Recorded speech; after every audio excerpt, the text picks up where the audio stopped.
Hi, I'm Mark Weathington, Director of the J.C. Bralston Arboretum. And today I'd love to show you a group of some of my favorite plants for springtime in the garden. Those plants are peonies. We have quite a peony collection here, thanks in part to the American Peony Society, who helped us out with and brought us in quite a few. This first one has been one that's really been a great performer.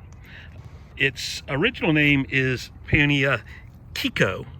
It's been renamed Pink Double Dandy because Americans don't tend to like the Japanese names. This one's been flowering for a while. You can see it's got seed pods that are forming on there, but it still has flowers which are just opening up right now.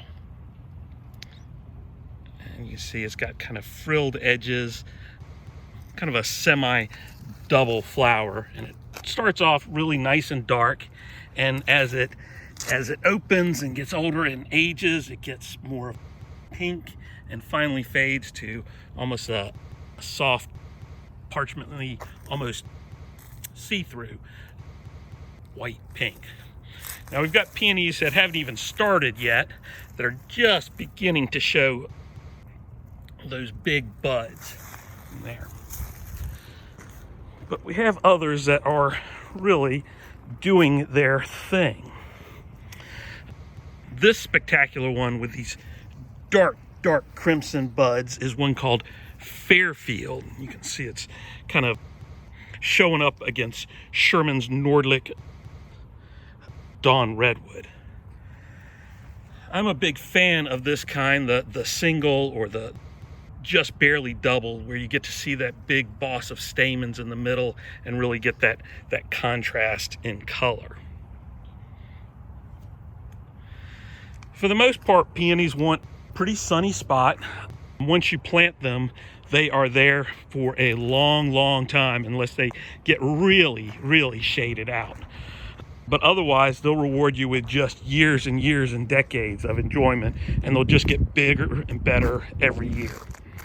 Now, one mistake people make when they plant them, if they get them bare root, is not knowing which side is up.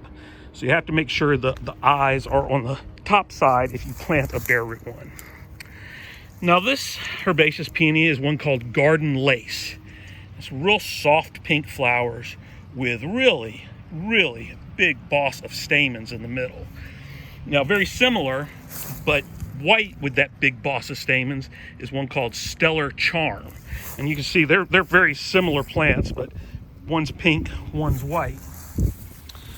Now, a little bit different is this peony Requiem, another white flowered peony, that boss of stamens, but you can see the ovaries in the center, even on the newly opened flowers. You get red down all the way down around there. And as those seeds grow, as the flower ages, they get bigger and bigger and showier.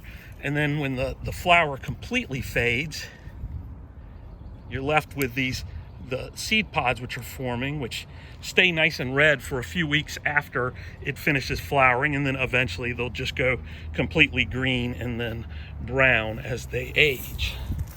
Oh, beautiful herbaceous peonies. Now, I wish I could show you some of the tree peonies, but they're much earlier and have already finished their flowering. Now, one of my loves at my home is species peonies. I really like just the wild species. And this is one like what you would see in the wild, a Peony lactiflora. Just a herbaceous peony. And you can see they can range from white, most usually soft pink like this. They can be darker, sometimes with not quite so many petals, more of a single petaled form. But these are in their glory right now, just loaded with flowers. Every year I look at them and think, gosh, it doesn't get much better than that. Now, this year we've had pretty cool evenings. It hasn't been too hot, so these flowers have lasted for a while. The one problem with peonies in the south is they tend to perform very well, grow, put out flowers, but those flowers just don't last very long. Well, thank y'all for joining me in the garden at the J.C. Raulston Arboretum to talk about some of my favorite plants. Hope you'll join me in person at the garden sometime soon.